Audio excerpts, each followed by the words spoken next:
Muy buenos días a todos, muy buenos días también a aquellos que no han podido asistir y nos están siguiendo por Zoom.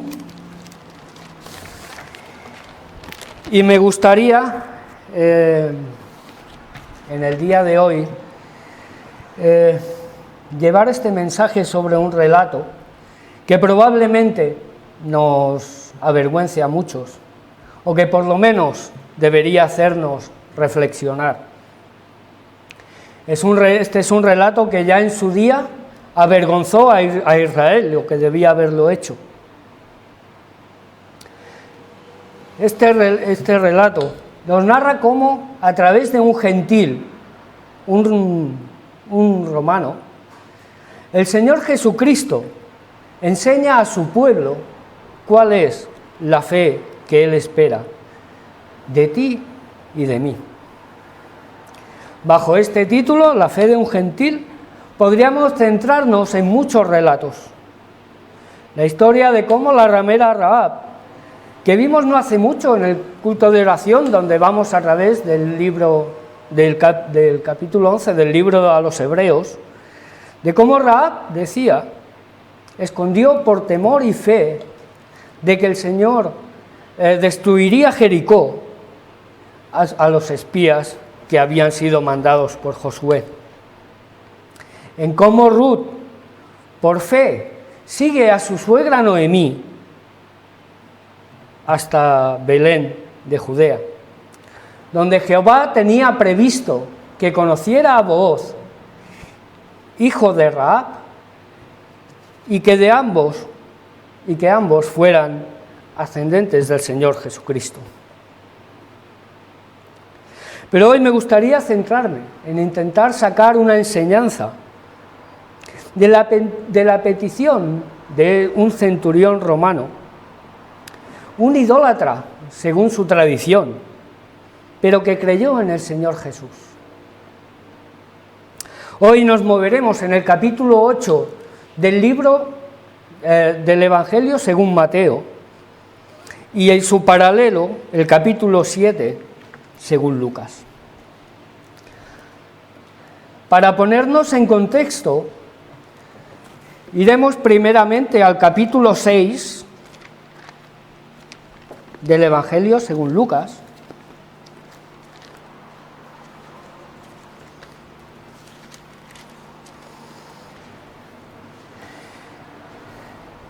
y vemos cómo el Señor Jesucristo permite a sus discípulos recoger espigas en un día de reposo. Casualmente, como siempre pasaban por allí unos fariseos, y cómo no, le recriminan y le reprochan el trabajar en un día de reposo. En este contexto, el Señor Jesús aprovecha y les alecciona a través de alguien a quien ellos supuestamente respetaban. El Señor Jesús les recita el libro de Samuel, donde el rey David, que aunque no había sido coronado aún, ya había sido ungido, toma del pan de la proposición en Nob, donde estaba el arca en aquellos momentos, a unos pocos kilómetros de Jerusalén, y los usó para alimentar a sus soldados. Algo que también estaba prohibido y que posiblemente también hubiera estado penado por Jehová mismo con la muerte.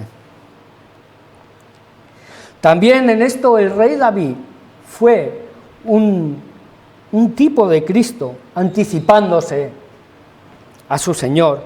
Y mientras relataba esto, el Señor Jesús aprovecha para reivindicar una vez más ante ellos y ante sus discípulos su divinidad.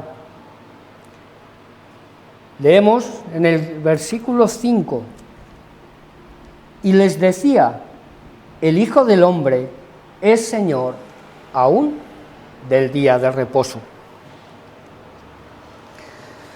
No contento con esto, el Señor sana delante de escribas a un hombre con una mano seca. Y en vez de recibir el milagro como una señal de su divinidad, de Dios mismo, se conjuran, empiezan a conjurarse para matarlo. Más adelante el Señor escoge a sus apóstoles, pero veamos que no lo hace de cualquier manera. Los versículos 12 y 13 nos dicen: en aquellos días Él fue al monte a orar y pasó la noche orando a Dios. Y cuando era de día, llamó a sus discípulos y escogió a 12 de ellos, a los cuales también llamó apóstoles. Después de ello, el Señor Jesucristo se dedica a la enseñanza del pueblo hasta que llegamos al capítulo 7, que es el que nos ocupa. Y el Señor Jesús entra en Capernaum. Capernaum era un pequeño pueblo pesquero y probablemente el centurión fuera la máxima autoridad romana en aquellos momentos. Vamos a hacer aquí un alto e intentaremos seguir la enseñanza a través de los dos relatos, pero como sería un poco complicado hacerlo yo mismo, he pedido a algunos de los hermanos que me echen una mano con las lecturas. Ellos leerán el relato según Mateo y yo leeré el de Lucas. Marc, comences tu, em sembla? Sí. 5 i 6, sí, Mateu 8, 5 i 6.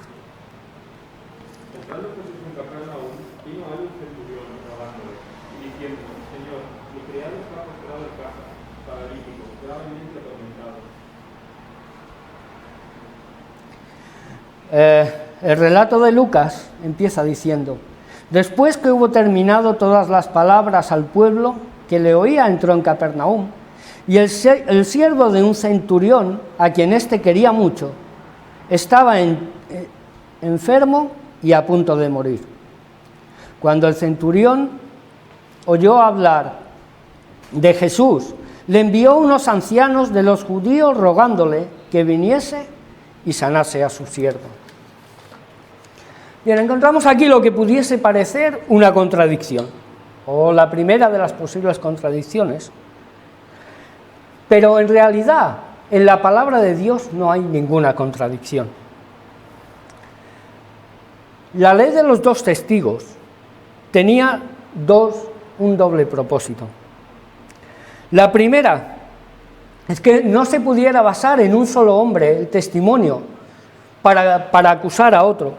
Y la segunda, que al tener dos versiones del mismo relato, siempre aparece algún detalle que un solo testigo no puede darse cuenta. Esta estrategia la sigue utilizando hoy mismo la policía, donde cuando hay dos relatos exactamente iguales, intuyen que es muy probable que estén confabulados. Bien, una parte que tenemos a Mateo, que recordemos que escribió su evangelio, aunque realmente es el evangelio del Señor Jesucristo según él. Digamos, él iba dirigido a los judíos. Y nos relata como si fuera el centurión mismo el que fuera a ver a Jesús. Por el contrario, el detallista, concienzudo investigador y conocido historiador Lucas, aunque él no estuvo presente en los hechos, nos dice que el centurión envía a los ancianos hebreos a hablar con Jesús. En aquel tiempo, judíos y gentiles apenas se trataban. Recordemos la historia de la samaritana, cómo le dice que judíos y samaritanos no se hablan. Por otra parte, el trato de los israelitas a cualquiera que no fuera del pueblo judío era con la palabra perro y no exactamente como fiel compañero.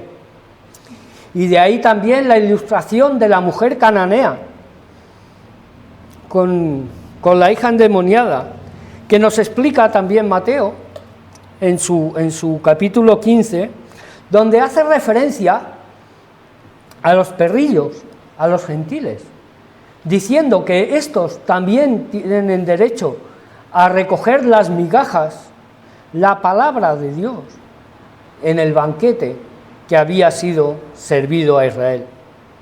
Banquete que otra parábola nos dice al que no acudieron. Volviendo a la historia, sabemos que este centurión sí hablaría con sus criados, porque se nos dice que el centurión amaba a su siervo. La palabra que usa Lucas en el texto original es endimos, que según el diccionario MAP quiere decir estimado, apreciado, honorable, precioso. Y que estaba, según Mateo, paralítico y a punto de morir. Un comentario de Matthew Henry va un poco más allá y nos dice que el centurión sería un prosélito de la puerta. El prosélito era aquel gentil no judío que abrazaba la fe, pero que no tomaba parte que no guardaba ciertas partes de la ley. Y tenemos como referente a Ruth, cuando una moabita, proclamando el amor a su suegra, que nos dice, pero Ruth dijo, no insistas que te deje o que deje de seguirte, porque a donde tú vayas yo iré, y donde tú mores, moraré. Tu pueblo será mi pueblo, y tu Dios, mi Dios.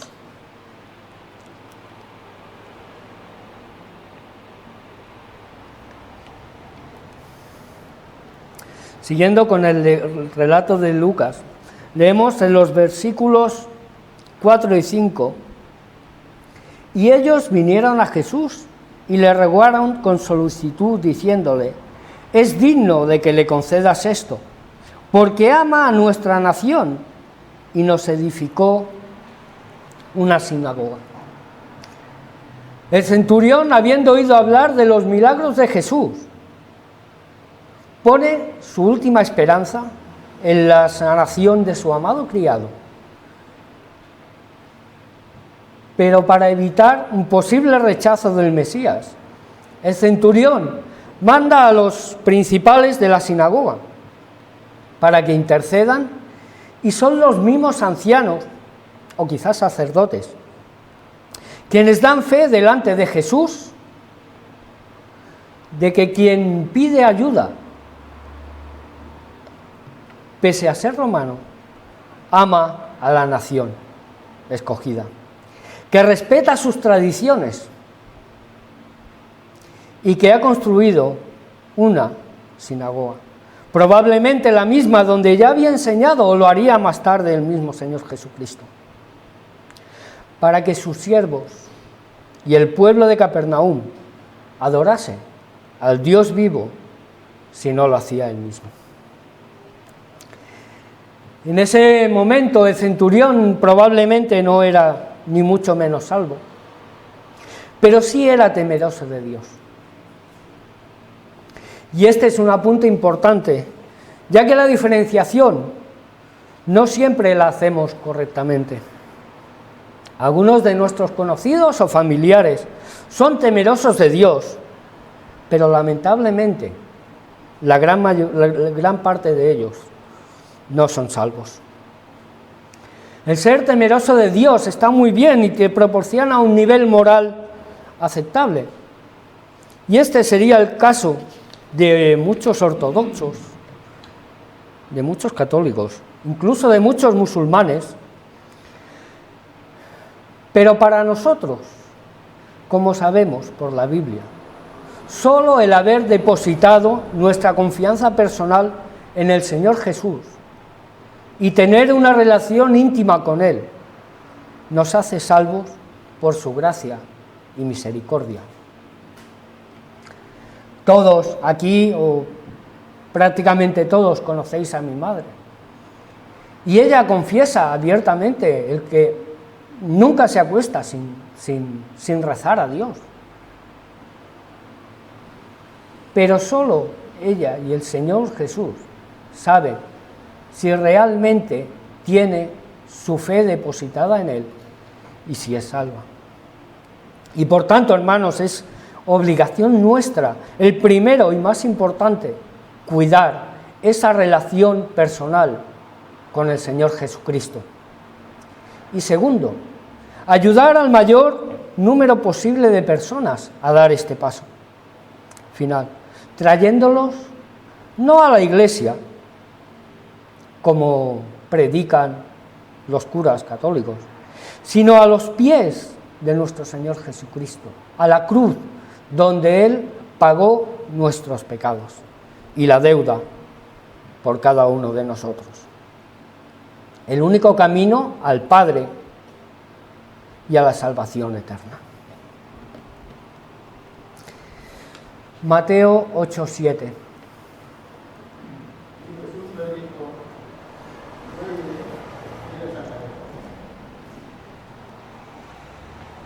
Lucas 7:6 nos dice: y Jesús fue con ellos, pero cuando ya no estaban lejos de la casa, el centurión envió a él a unos amigos, diciéndole: Señor, no te molestes, pues no soy digno de que entres bajo mi techo. Y Jesús fue con ellos. ¿Sí están de acuerdo aquí los evangelistas en que el Señor Jesús, movido a misericordia, se pone en camino dispuesto a sanar al siervo del centurión?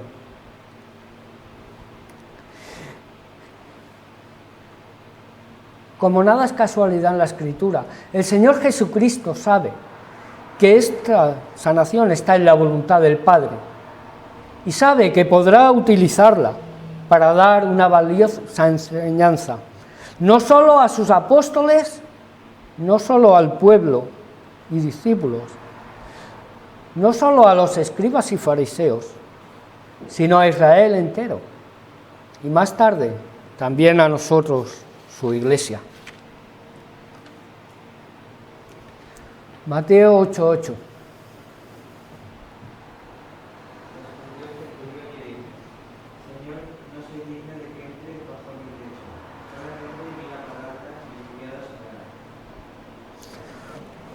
Volvamos a leer el versículo 6 de Lucas y versículo 7. Y Jesús fue con ellos, pero cuando ya no estaban lejos de la casa, el centurión envió a él unos amigos diciéndole: Señor, no te molestes, pues no soy digno de que entres bajo mi techo, por lo que ni aún me tuve por digno de venir a ti, pero di la palabra y mi siervo será sano.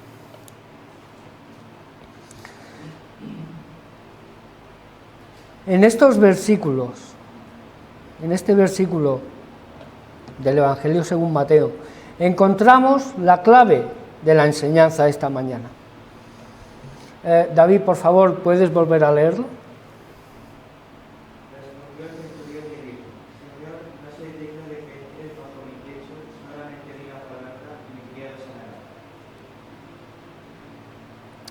Uno de los mayores peligros del cristiano es llegar a sentirse digno o merecedor de la salvación. Cuando yo creo cuando yo creo que merezco que el Hijo de Dios entregara su vida por los pecados que yo cometí, estoy entregándole la victoria al enemigo. Cuando yo creo que el único sin pecado mereció la muerte de un proscrito en mi lugar, estoy haciendo mentirosa la palabra de Dios y a Dios mismo. O somos como esa secta, también referida por John Bunyan, que decía que habían llegado a un nivel espiritual en que el pecado ya no les manchaba. No sé si alguno de vosotros recuerda, pero en uno de los últimos cultos de oración que tuve el honor de presidir, escuchamos la canción que lleva por título Glorioso Intercambio, que por amor a vosotros no voy a cantar, pero sí que esa canción te recuerda y me recuerda que habiendo sido enemigos suyos, el Señor Jesucristo intercambia mi pecado y mi vileza por su justicia y rectitud.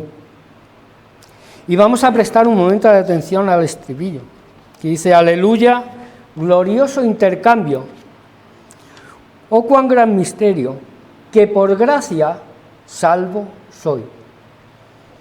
Aleluya, gloria sea a Cristo, por su sacrificio, declarado justo soy. Y aquí el hermano Antonio nos preguntaría: ¿en mí mismo? ¿En mis obras? Declarado justo soy en Él. Y yo añado: si verdaderamente he creído en Él. Porque Él, hermanos, nuestro Señor Jesucristo, fue el predestinado antes de la fundación del mundo, según nos explica Efesios 1:1 al 7, para adopción como hijos para sí, mediante Jesucristo, conforme al beneplácito de su voluntad. Que pueda resultar un poco reiterativo, David, por favor, puedes volver a repetir.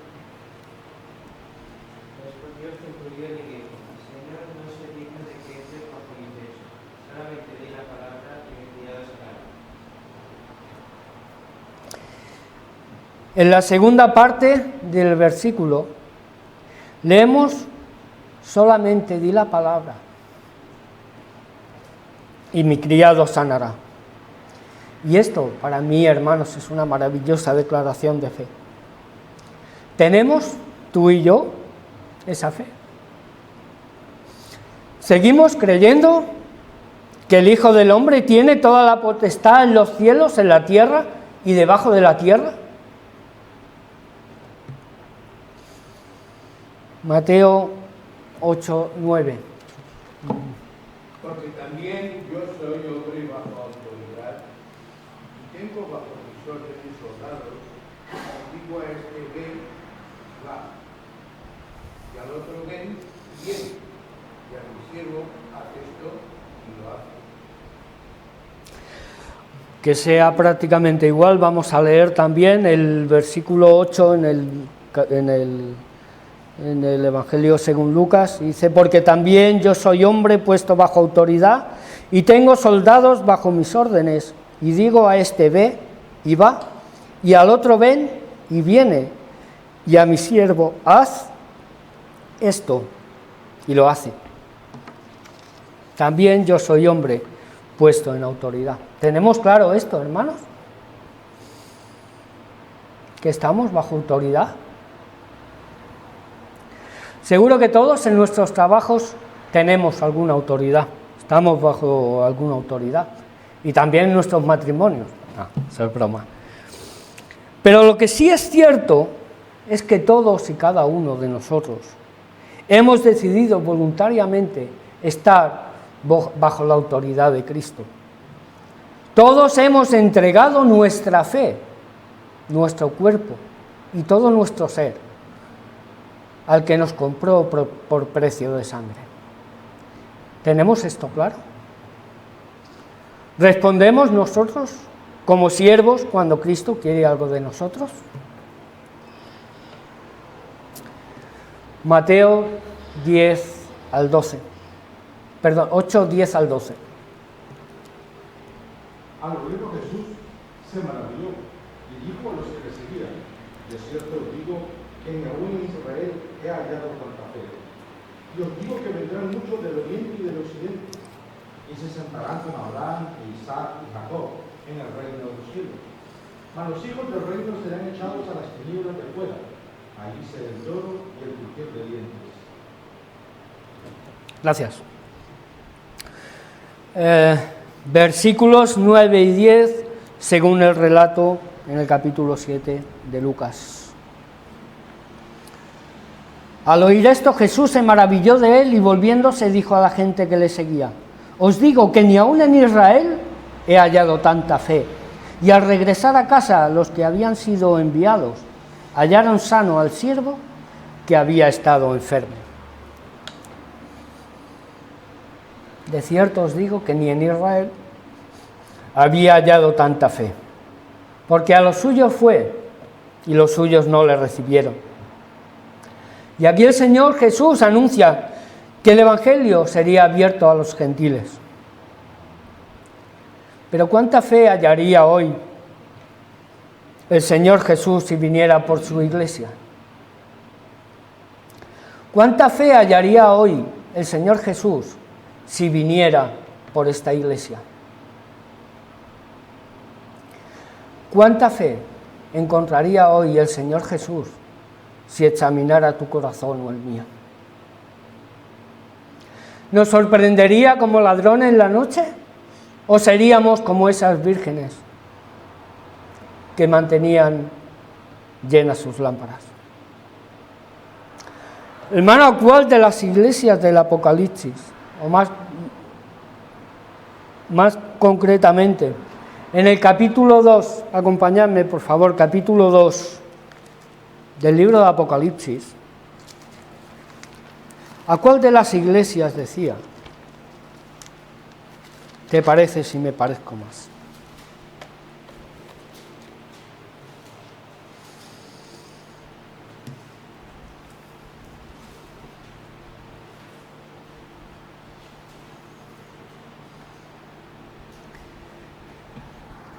Empieza así el capítulo 2 y dice: escribe al ángel de la iglesia en Éfeso, el que tiene las 7 estrellas en su diestra, el que anda en medio de los 7 candeleros de oro, dice esto: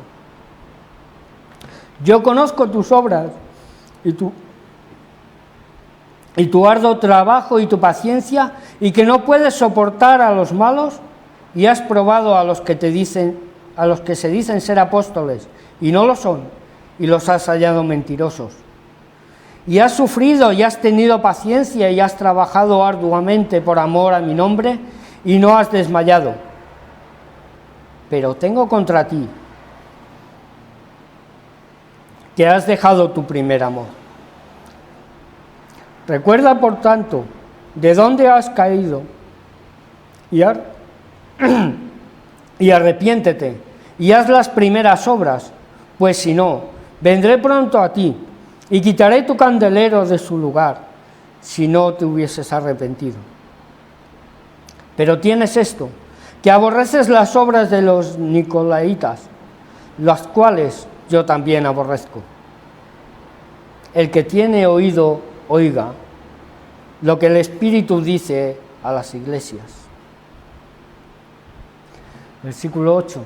Y escribe al ángel de la iglesia en Esmirna, el primero y el postrero, el que estuvo muerto y vivió, dice esto: yo conozco tus obras y tu tribulación y tu pobreza, pero tú eres rico. Y la blasfemia de los que se dicen ser judíos y no lo son, sino sinagoga de Satanás. No temas en nada lo que vas a padecer. He aquí, el diablo echará a algunos de vosotros en la cárcel, para que seáis probados y tendréis tribulación por 10 días. Sé fiel hasta la muerte, y yo te daré la corona de la vida. El que tiene oído, oiga lo que el Espíritu dice a las iglesias. Y escribe al ángel de la iglesia en Pérgamo, el que tiene la espada aguda de 2 filos, dice esto: yo conozco tus obras y dónde moras, dónde está el trono de Satanás, pero retienes mi nombre y no has negado mi fe, ni aun en los días en que Antipas, mi testigo fiel, fue muerto entre vosotros, donde mora Satanás. Pero tengo unas pocas cosas contra ti, que tienes ahí a los que retienen la doctrina de Balaam, que enseñaba a Balac a poner tropiezo ante los hijos de Israel, a comer de las cosas sacrificadas a los ídolos y a cometer fornicación. Y también tienes a los que retienen la doctrina de los nicolaitas, la que yo aborrezco. Por tanto, arrepiéntete, pues si no, vendré a ti pronto y pelearé contra ellos con la espada de mi boca. El que tiene oído, oiga lo que el Espíritu dice a las iglesias. Y escribe al ángel de la iglesia en Tiatira: el Hijo de Dios, el que tiene ojos como llama de fuego y pies semejantes al bronce bruñido, dice esto: yo conozco tus obras y amor y fe, y servicio y tu paciencia, y que tus obras postreras son más que las primeras. Pero tengo unas pocas cosas contra ti, que toleras que esa mujer Jezabel, que se dice profetisa, enseñe y seduzca a mis siervos a fornicar y a comer cosas sacrificadas a los ídolos. Y le he dado tiempo para que se arrepienta, pero no quiere arrepentirse de su fornicación. He aquí, yo la arrojo en cama y en gran tribulación a los que con ella adulteran, si no se arrepienten de las obras de ella. Y a sus hijos heriré de muerte, y todas las iglesias sabrán que yo soy el que escudriña la mente y el corazón, y os daré a cada uno según vuestras obras.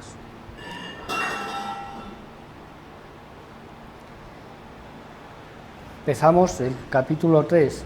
Dice: escribe al ángel de la iglesia en Sardis, el que tiene los 7 espíritus de Dios y las 7 estrellas, dice esto: yo conozco tus obras, que tienes nombre de que vives y estás muerto. Sé vigilante y afirma de otras cosas que están para morir, porque no he hallado tus obras perfectas delante de Dios. Acuérdate, pues, de lo que has recibido y oído, y guárdalo y arrepiéntete, pues si no velas, vendré sobre ti como ladrón, y no sabrás a qué hora vendré sobre ti. Pero tienes unas pocas personas en Sardis que no han manchado sus vestiduras y andarán conmigo en vestiduras blancas, porque son dignas. El que venciere será vestido de vestiduras blancas, y no borraré su nombre del libro de la vida, y confesaré su nombre delante de mi Padre y delante de sus ángeles. El que tenga oído, oiga lo que el Espíritu dice a las iglesias. Y podríamos continuar.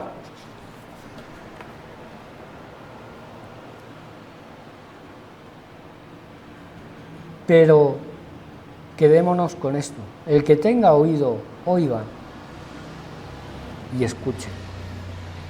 Estas, hermanos, son las advertencias que se hacen a las iglesias de Asia Menor, pero con las que también podríamos identificarnos algunos de nosotros. Y seguro que sabemos en qué apartado de nuestra vida el Señor Jesús podría decirnos: pero tengo contra ti. Así que cuidemos sobre todo esas áreas. Para terminar, el versículo 13 del relato según Mateo 8:13 nos dice: entonces Jesús dijo al centurión: ve y como creíste, te sea hecho. Y su criado fue sanado en aquella misma hora. Jesús dice a este hermano nuestro, digo hermano porque probablemente ya conocía la palabra y creyó que el que sanaba a su siervo era el Hijo de Dios. Y es muy posible que más tarde depositara su fe personal en él. que como creyó, decía, le fue hecho y su criado sanó. Y a nosotros, hermanos, también nos será hecho en medida a nuestra fe. Y no quiero perder ni un minuto en decir o en rebatir, mejor dicho, falsas enseñanzas que se nos dan, de que si algo no ocurre en tu vida, de que si no sana tu esposa o no reciben al Señor en sus vidas, que si tu hijo se aparta del camino, es falta de fe o falta de oración, como se predica en algunas mal llamadas iglesias, sino que aquel que escudriña nuestros corazones nos recompensará en medida de nuestra fe, y esto solo Él sabe si será en esta vida o será en la postrera. Y esperemos, hermanos, que cuando pasemos a su presencia, escuchemos: buen siervo fiel, entra en el gozo de tu Señor, y que podamos eternamente alabarle para siempre. Que el Señor os bendiga.